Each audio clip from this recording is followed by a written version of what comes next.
Vale, vamos a comenzar con la lectura del tema 8 de Fundamentos de la Motivación, titulada Motivación y Cognición. Vale, comenzaremos con la introducción. En el capítulo 6 se ha visto cómo en un intento por hacer una psicología científica se pretendía estudiar todo el comportamiento humano a través del análisis de los estímulos del entorno y las respuestas que emitía el organismo ante esa demanda. Ese modelo inicial progresivamente se fue derradicalizando y empezó a hablar de otros elementos que influían en el binomio estímulo-respuesta, recurriéndose a variables intermedias en las que paulatinamente se iba teniendo en consideración los procesos cognitivos.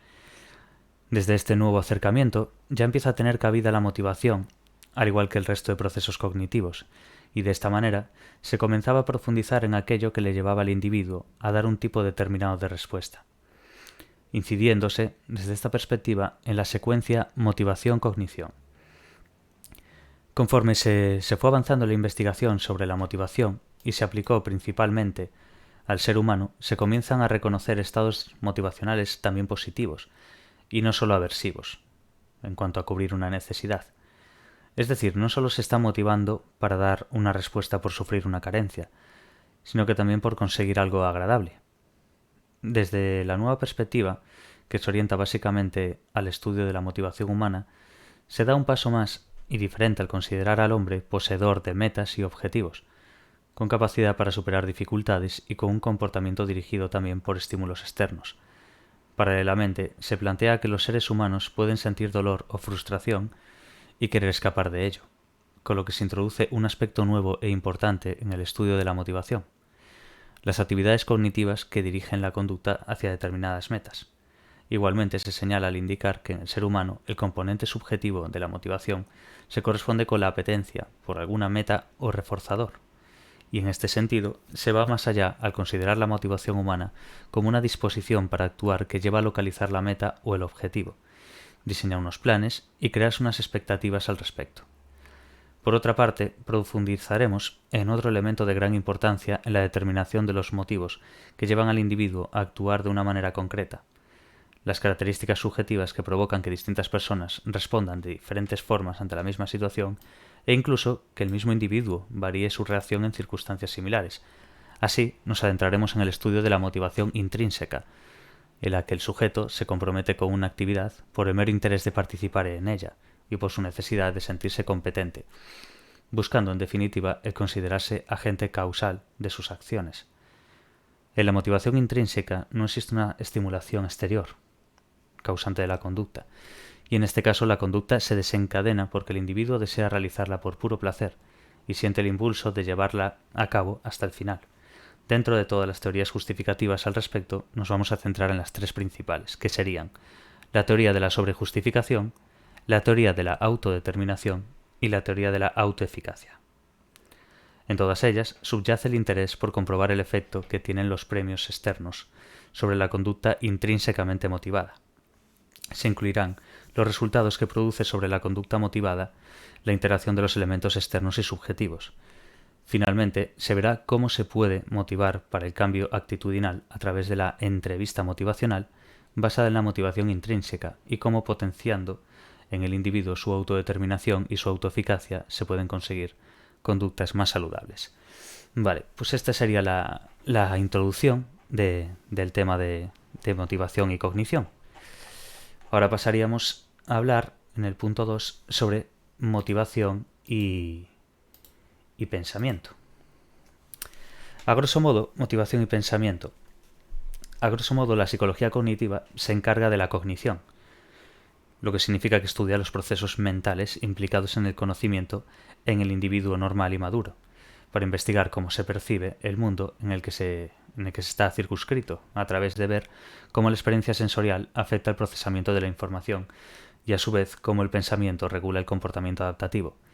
Todo ello de una forma dinámica, en el sentido de que el ser humano, en interacción con su entorno, construye activamente significados que inciden en lo que siente, piensa, aprende y ejecuta.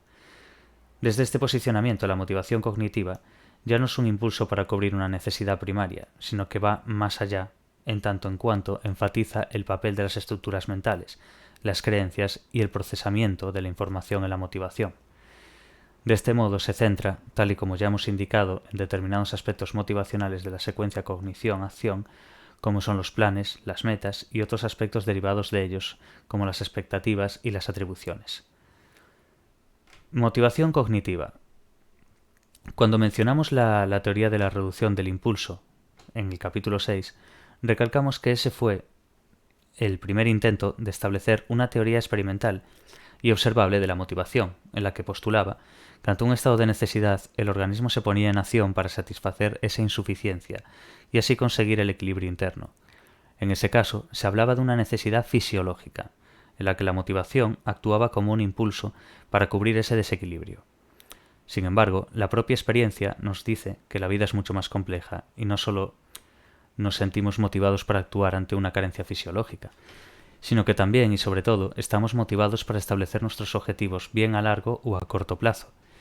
Es entonces cuando el ser humano se siente motivado para plantearse una meta que conllevará diseñar un plan de acción y se creará, inevitablemente, ciertas expectativas ad hoc al respecto, así como también, inevitablemente, atribuirá el resultado de sus acciones a diferentes motivos.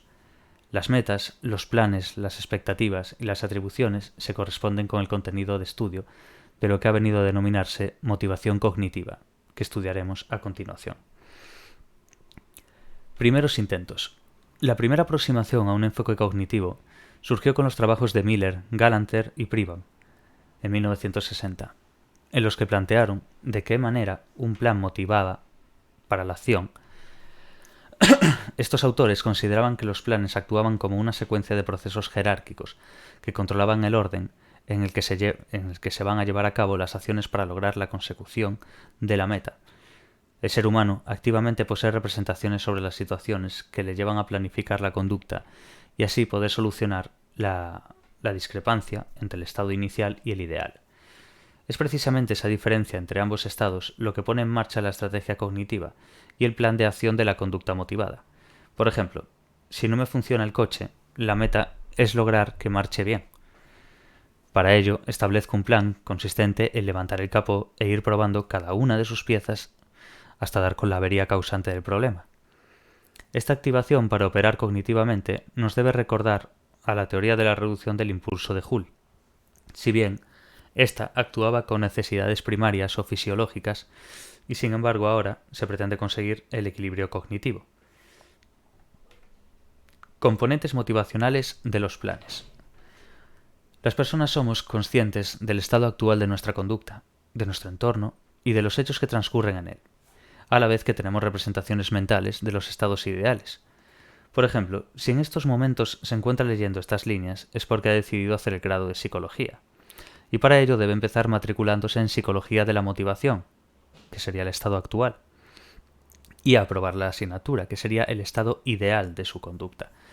También debe ser consciente de que debe controlar su entorno, ir a la biblioteca a estudiar o a aislarse en su cuarto, y realizar un buen examen, lo que le llevará a lograr el estado ideal. Si se produce un desajuste entre ambos estados, inicial e ideal, porque no se consiguieron los resultados esperados, el sujeto se motiva para realizar las conductas precisas para salvar la discrepancia, es decir, cognitivamente establecerá un plan con las estrategias a seguir, volverá a estudiar la asignatura o establecerá otro método de trabajo. La discrepancia entre los dos estados produce una incongruencia, que tiene propiedades motivacionales per se, en cuanto que dispone la energía necesaria para resolver la discrepancia, y el plan que se establezca constituirá el procedimiento cognitivo para la transición entre ambos estados. Dado que la disparidad motiva para actuar, mientras persista la incongruencia, la acción continuará. Obsérvese que los planes no son estáticos, sino que, por el contrario, se actualizan de forma dinámica en función de la situación final, de tal forma que no se cesará de planificar o, en otras palabras, de establecer planes, hasta que se consiga el objetivo deseado. Esta idea permite no solo actuar para lograr el objetivo final, sino que, sobre todo, capacita al individuo para poseer la competencia necesaria para revisar, modificar y retroalimentarse de las consecuencias derivadas de sus acciones. Componente motivacional de las metas.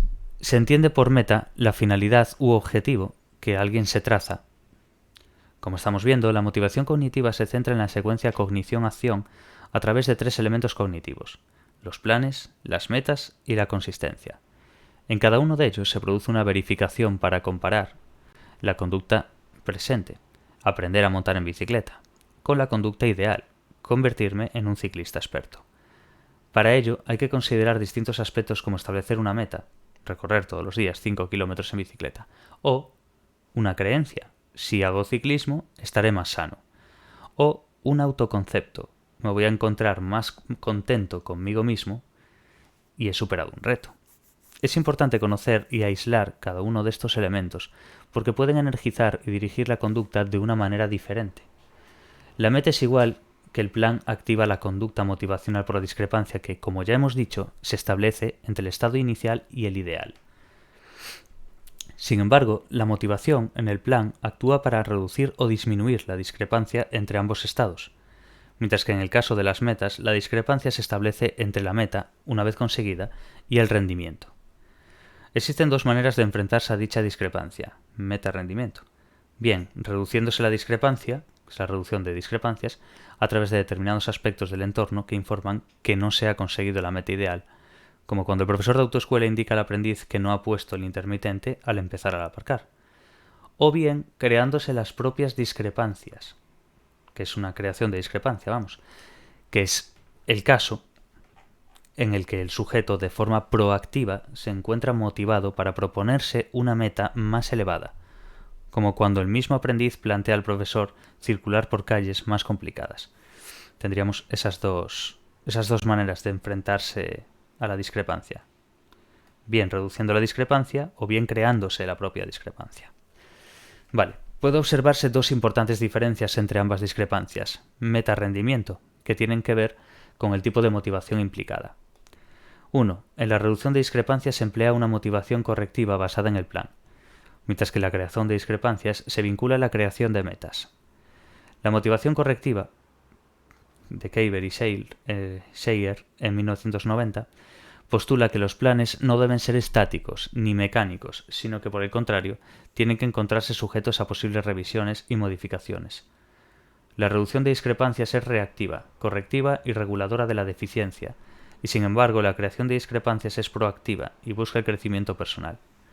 Rip, en el 2003 y 2010, plantea una serie de características que determinan la eficacia de la meta.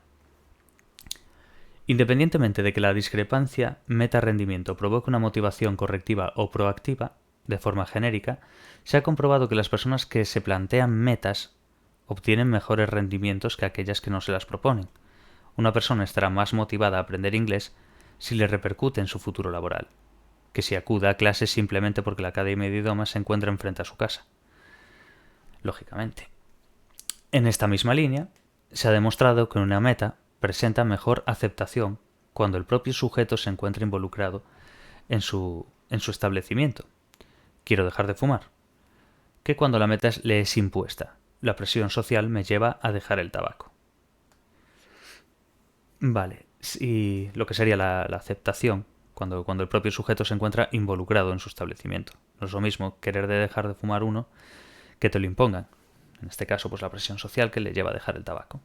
Vale, se ha comprobado que las metas optimizan el rendimiento siempre y cuando se reciba una retroalimentación de los resultados.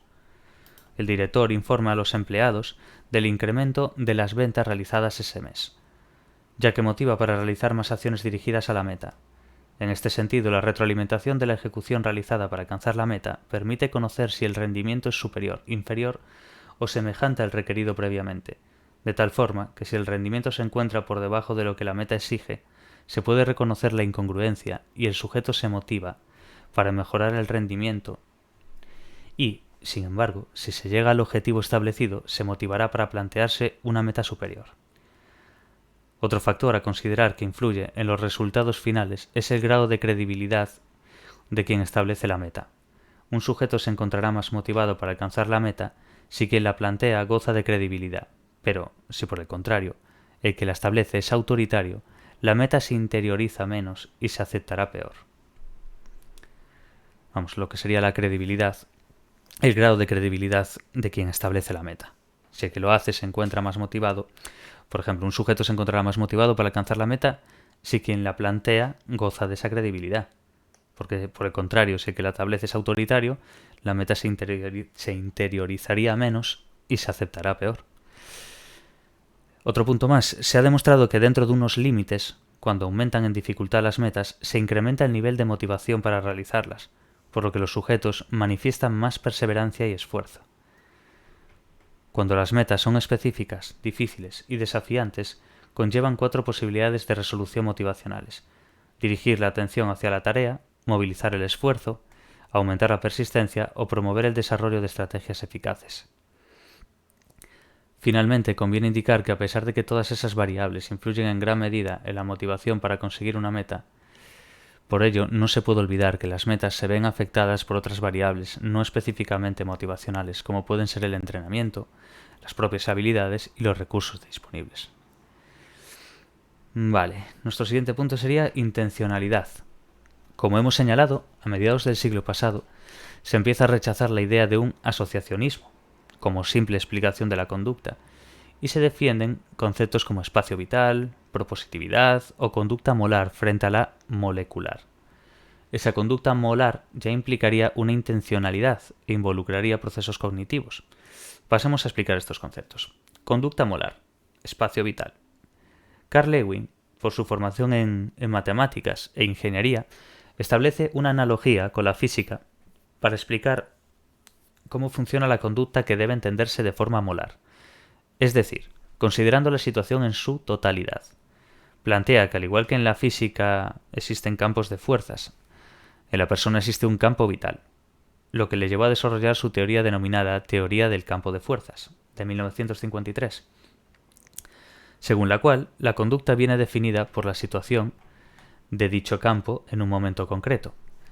Ese campo vital se ve afectado por la interacción de diversas fuerzas puntuales que constituyen el espacio vital, que representa la totalidad de situaciones tanto internas, como podrían ser circunstancias psicológicas, como externas, circunstancias del entorno, que vienen a determinar la conducta en ese momento. El campo vital se centra en la percepción de uno mismo, o percepción subjetiva, que dicho con otras palabras es estudiar cómo el entorno le afecta a una persona determinada. Visto así, si se conoce el espacio vital de alguien, se puede predecir su conducta. Pasemos a desarrollar y explicar sus planteamientos. Lewin considera al individuo como buscador activo de metas, por lo que plantea que la conducta no se puede explicar simplemente por asociaciones entre estímulos y respuestas, sino por un factor voluntario que no es otra cosa que la acción intencional, tomarme un café, que surge como una necesidad, me está entrando sueño, que crea un campo en el que determinados objetos en ese momento adquieren un valor que pasa a denominarse valencia, que sería una taza de té. Hasta ahora podemos comprobar que sus planteamientos se pueden encuadrar en las teorías homeostáticas, en cuanto que la necesidad motiva al organismo para actuar. Para desarrollar su teoría parte del supuesto de que la persona se encuentra afectada por sus necesidades fisiológicas y las psicológicas que le provocan un estado de tensión, que es un impulso motivacional. Lewin considera esa tensión como un constructo motivacional que produce la motivación interna necesaria para movilizar al organismo a reducir esa tensión inicial. Por su parte, el campo psicológico contiene metas que determinan la conducta. De esta forma, establece que la conducta C se produce en función de lo que él denomina espacio vital, la E. Dicho espacio vital, a su vez, incluye las condiciones de la persona, que utilizaríamos la letra P para expresar la persona, y del ambiente la A, para explicar el ambiente. De tal forma que C es igual a F, entre paréntesis la P y la A, que vemos ahí la persona y el ambiente. El espacio vital no es pues algo objetivo, sino que depende de las necesidades y del momento en que se encuentre la persona, por lo que para explicar o predecir una conducta es necesario conocer el espacio vital en ese momento dado. Como se ha indicado, Lewin considera que el ser humano es un buscador activo de metas. Siempre se está acercando o alejando de algo, lo que realiza en función de sus necesidades, tanto psicológicas, que sería aprobar un examen, como inmediatas, que sería dormir, y de lo que los objetos le atraigan o no en un momento concreto. Ese valor de los objetos es lo que denomina valencia, que puede ser positiva o negativa. Los objetos atractivos adquieren una valencia positiva y los amenazantes una valencia negativa, pero la meta en sí es atractiva o no en función de la necesidad subjetiva que se tenga de ella. Una gasolinera puede pasar desapercibida, o salvarnos si aparece cuando el marcador nos indica o nos indicaba que el depósito estaba prácticamente vacío. Resumiendo lo expuesto, hasta el momento hemos podido ver que Lewin recurre a 4 constructos motivacionales para explicar la conducta. La tensión, que ocurre ante una necesidad del organismo, dado que se considera que la intención de realizar una conducta produce un estado de tensión que persiste hasta que se finaliza la acción. Así que tendríamos la tensión, que es lo que ocurre ante una necesidad del organismo, la necesidad del organismo, que puede ser fisiológica, como el hambre, o psicológica, como un deseo. Después la valencia, consistente en lo deseable que resulta la actividad o un objeto, vamos, una rica taza de té. Y la fuerza, que es la tendencia a realizar la acción, o lo que es lo mismo, la persistencia de la acción. Por ejemplo, al existir una necesidad, hambre en este caso, se produce una fuerza. Entonces se va a la cocina, eso sería la fuerza, en busca de un objeto con una valencia, que sería la fruta que se convierte en un objeto deseado, y por tanto con una valencia positiva. Y se mantiene la conducta hasta que se cubre la necesidad. Si no se encuentra comida, se baja al supermercado. En definitiva, al individuo le atraen aquellas actividades u objetos que le permiten liberar determinadas tensiones. Esas actividades u objetos tienen valencia positiva y le hacen experimentar una fuerza que le lleva a realizar la conducta. Otras actividades u objetos tienen el efecto opuesto, por lo que el individuo encuentra en ellas la posibilidad de aumentar la tensión. Tienen valencia negativa y le generan fuerzas de rechazo. Para finalizar, podría decirse que para Lewin, la persona se mueve en sus espacios psicológicos para cubrir sus necesidades, hacia objetos que presentan unas valencias subjetivas. Es un poco con lo que hay que quedarse de Lewin. La tensión, la necesidad del organismo, la valencia y la fuerza. Básicamente. Entonces, en resumen, básicamente, es que para Lewin la persona se mueve en sus espacios psicológicos para cubrir sus necesidades, hacia objetos que presentan unas valencias subjetivas. Eso ya va poniendo cada individuo pues la suya, lógicamente. Vale, vamos a hacer otro poco más. Papel de la motivación en la conducta propositiva. Edward Tolman, 1932, estudiando cómo la rata corría por un pasillo hasta la meta para acceder a un premio, comprobó que esa conducta no se podía explicar simplemente por la cadena de estímulo-respuesta, sino que se establecía algún tipo de mapa cognitivo de la situación en el animal para llegar a la meta, dado que la alcanzaba igualmente cuando el corredor se inundaba de agua. Esta observación ponía de relieve que no eran meras asociaciones motoras, ni respuestas automáticas desencadenadas por claves estimulares externas, sino que existía una propositividad en la respuesta del animal, dado que aprendía claves situacionales del medio que podían utilizarse reflexivamente en circunstancias posteriores totalmente diferentes. A esas claves las denominó mapas cognitivos. La rata corría para llegar a la meta y ahora nadaba para conseguir el mismo objetivo. Pasaba a considerar la conducta como molar e intencional.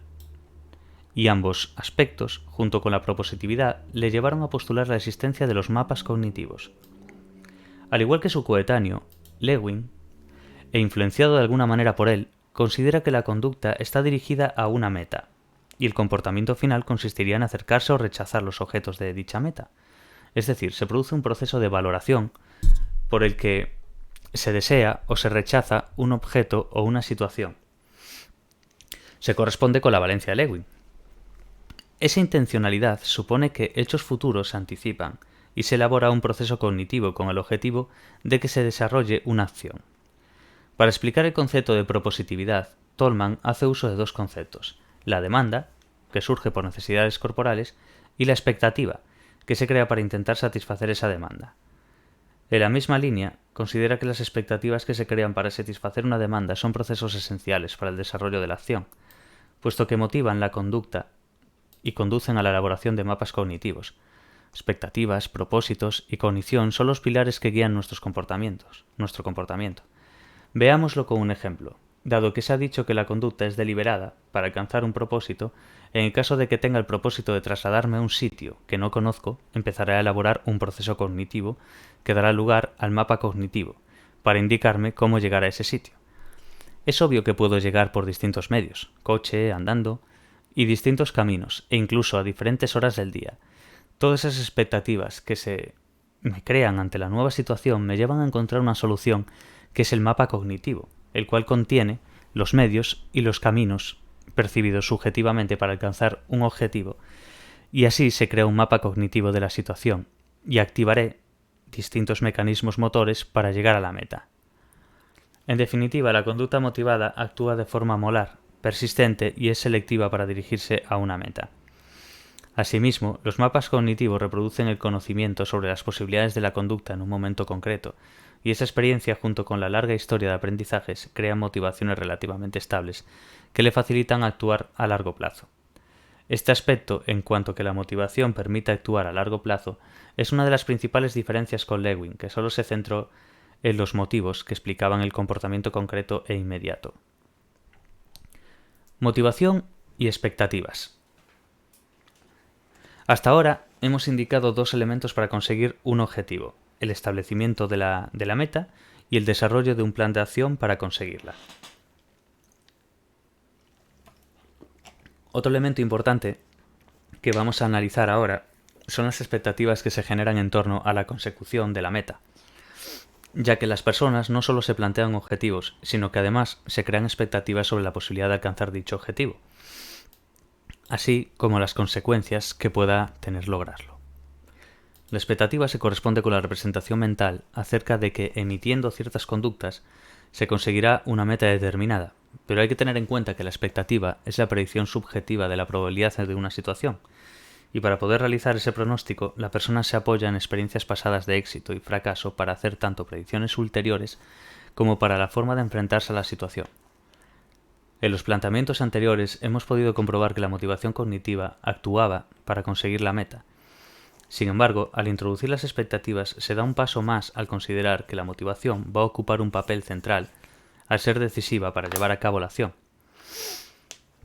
Desde esta postura, no solo se establece un plan de acción para alcanzar una meta, sino que las expectativas que se crean sobre el objetivo van a determinar el nivel de motivación con el que nos comprometemos con la tarea. Pensar que puedo hacer algo nos motiva para realizarlo y enfrentarnos a los problemas que genere. De esta manera, cuando valoramos que tenemos la capacidad de ejercitar nuestro control personal sobre el ambiente, hemos hecho uso de nuestras expectativas al respecto. El estudio de las expectativas ha dado lugar a un grupo de diversas teorías denominadas de expectativa-valor, que hacen hincapié principalmente en que la probabilidad de estar motivado para dar una respuesta concreta depende del valor que se conceda a la meta y de las expectativas sobre la posibilidad de conseguirla. Tal y como indica Petri en 2006, la premisa básica de este grupo de teorías es que la conducta motivada resulta de la combinación de las necesidades individuales y el valor de las metas disponibles en el entorno.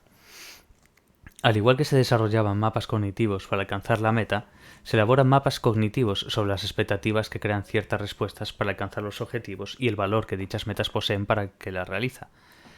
Como ya hemos indicado, las expectativas dependen de las experiencias previas de éxito o fracaso, lo que va a determinar que la persona se incline o no a llevar a cabo la conducta, puesto que las consecuencias de una conducta contribuyen a encontrarse motivado para la elección de determinadas alternativas conforme el valor y la utilidad subjetiva que se otorgue a la meta. Básicamente se pueden establecer dos formas de expectativas. Expectativa de resultados, en la que se realiza un juicio sobre los resultados que conllevará una acción determinada una vez conseguida, por lo que se estima la probabilidad de que ciertas consecuencias se deriven de una conducta o, lo que es lo mismo, plantearse el juicio a priori sobre las acciones a desarrollar producirán el resultado deseable. Se han señalado 4 determinantes de la expectativa de resultados: la historia de resultados personales, la información de comparación social en la que se cotejan los logros propios ante una tarea con los demás, y la dificultad de la tarea per se y la propia personalidad. Expectativa de eficacia, consistente en el juicio sobre la propia capacidad para llevar a cabo una tarea, por lo que se estima la probabilidad de que la persona se comporte de determinada manera. Hace referencia a la propia seguridad de uno mismo sobre la tarea, de tal forma que a mayor seguridad, mayor esfuerzo y persistencia en la realización de la conducta, aunque presente dificultades. Existen 4 factores que influyen en gran medida en la creación de expectativas de eficacia. El primero de ellos son los antecedentes personales, dado que el grado de eficacia depende de las expectativas previas, de tal manera que si una persona se considera competente, un fracaso no la afectará. El segundo factor es la observación de la conducta en otra persona, ya que si el modelo ejecuta de forma correcta la tarea, se incrementa la expectativa de eficacia del observador. El modelo puede ejercer influencia por semejanza con el observador, y a mayor similitud entre ambos, mayor será el impacto sobre las propias expectativas. Y conforme la persona sea más inexperta, el modelo ejercerá mayor ascendencia sobre las expectativas del observador. El tercer factor son las informaciones verbales que recibimos por parte de nuestro entorno, que nos proporcionan información sobre la eficacia de las expectativas propias. Por último, el cuarto y último factor hace referencia a los propios estados fisiológicos, limitaciones físicas, capacidad mental, dolor, que determinan las limitaciones reales para ejecutar la conducta. Ambos tipos de expectativas son responsables de la iniciación y secuenciación de la conducta, y aunque en un análisis ligero de la situación podría pensarse que funcionan de forma independiente, hay que tener en cuenta que la expectativa de eficacia afecta a la expectativa de resultados. Indefensión aprendida. Un punto bastante importante también.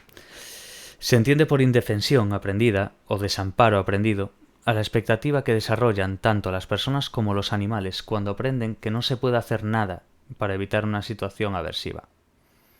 En esta situación se desarrolla un comportamiento pasivo, al tener una sensación subjetiva de no poder actuar a pesar de que, en algunos casos, existan posibilidades reales de huir de esa situación, evitando las circunstancias desagradables.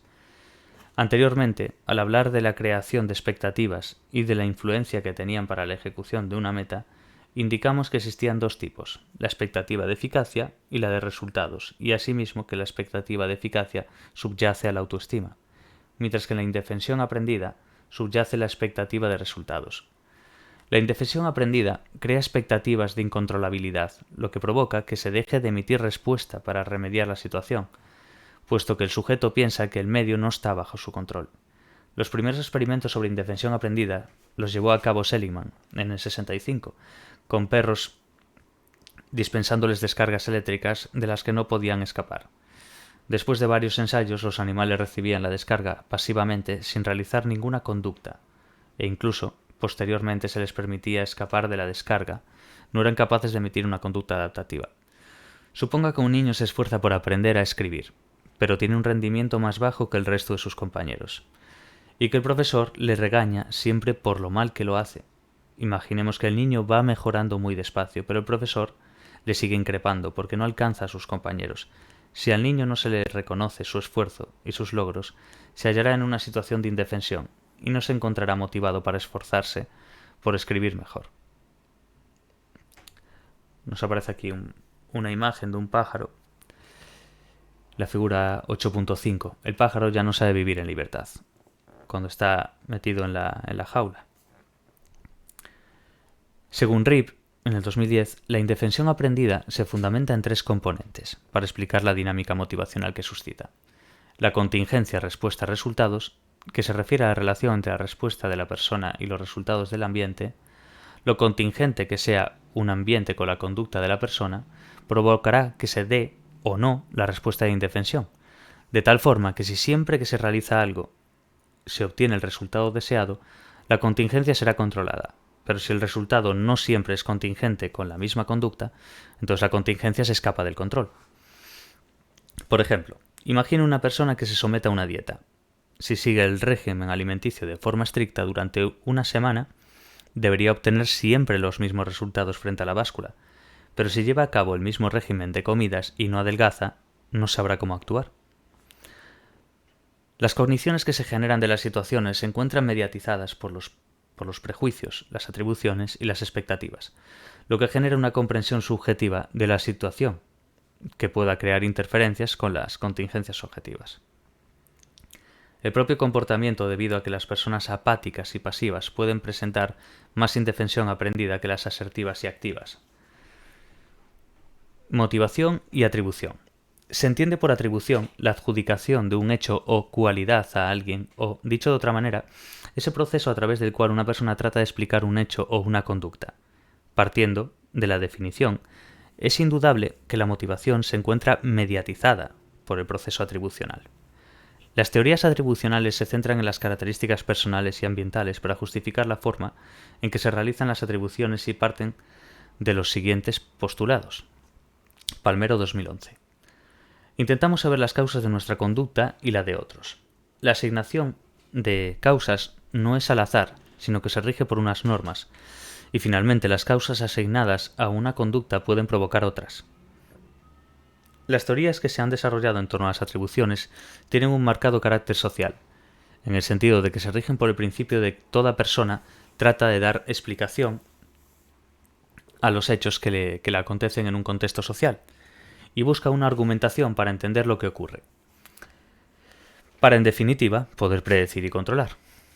Todas las teorías sobre las atribuciones se han desarrollado a través del estudio de la motivación del logro. Desde aquí solo vamos a dar unas pinceladas al respecto, puesto que se verán en detalle en otras asignaturas. La primera teoría al respecto la formula Fritz Heider, en 1958, y la denomina teoría ingenua de la conducta. Su autor toma como punto de partida el hecho de que el hombre se encuentra motivado para entrar en las causas de los sucesos para comprender su ambiente, y pretende presentar los criterios en base a los cuales se hacen las interpretaciones diarias y cotidianas de la vida de los demás para poder, así, orientar la suya propia. Para Heider, el resultado de una acción se debe a factores de influencia que se hallan en la persona, como la capacidad y el esfuerzo, y a factores de influencia del entorno, como la suerte y la dificultad de la tarea. Establece entonces que el resultado de una acción está en función de la capacidad de la persona, del esfuerzo que realiza para llevarla a cabo y del entorno en el que se desenvuelve. Es decir, acción es igual a F, lo que sería la capacidad, el esfuerzo y el entorno. Posteriormente, Bernard Weiner sistematiza el modelo de Heider, al considerar que el hombre formula y descarta hipótesis sobre su entorno buscando las causas de los hechos. Con su modelo atribucional, pretende explicar la conducta mediante las atribuciones causales, percibidas por las personas como resultado de logros anteriores, y las consecuencias de esas atribuciones. Según este autor, los éxitos del pasado nos permiten reafirmar las propias creencias sobre nuestra capacidad y, por el contrario, los fracasos minan la percepción de la propia capacidad. Hay que considerar que las atribuciones pueden ser o no la causa real de los resultados obtenidos. Antiguamente se quemaba a las consideradas brujas porque se les atribuía poderes maléficos. Se ha comprobado que a veces nos equivocamos al hacer atribuciones, lo que se conoce como sesgo atribucional, siendo uno de los más frecuentes el denominado el sesgo de autocomplacencia. En el sesgo de autocomplacencia se comprueba que se producen errores atribucionales por la tendencia que manifestamos a responsabilizarnos de nuestros éxitos, pero no de nuestros fracasos. Solemos decir, he aprobado, sin embargo, me han suspendido, no sería tanto. Entonces, comprobamos así que ante un fracaso se realiza una atribución disposicional, dado que las atribuciones internas influyen en la autoestima, y la persona tiende a mantener un nivel óptimo de autoestima. Weiner, en 1985, establece 3 dimensiones a la atribución causal. El locus, que es el lugar donde se establece la causalidad, interna, como la personalidad o la belleza, o externa, como la dificultad de la tarea, el clima. La estabilidad, que hace referencia a si la causalidad es estable, como puede ser la inteligencia, o es variable, como puede ser el estado de ánimo. La controlabilidad, en cuanto a la que la causa queda dentro, lo que sería el propio esfuerzo, o fuera del control de la persona, los compañeros. Vale, vamos a dejarlo por aquí y el próximo día hago la segunda parte para acabar el tema, que ya me estoy quedando un poco seco. Vale, pues hasta la próxima.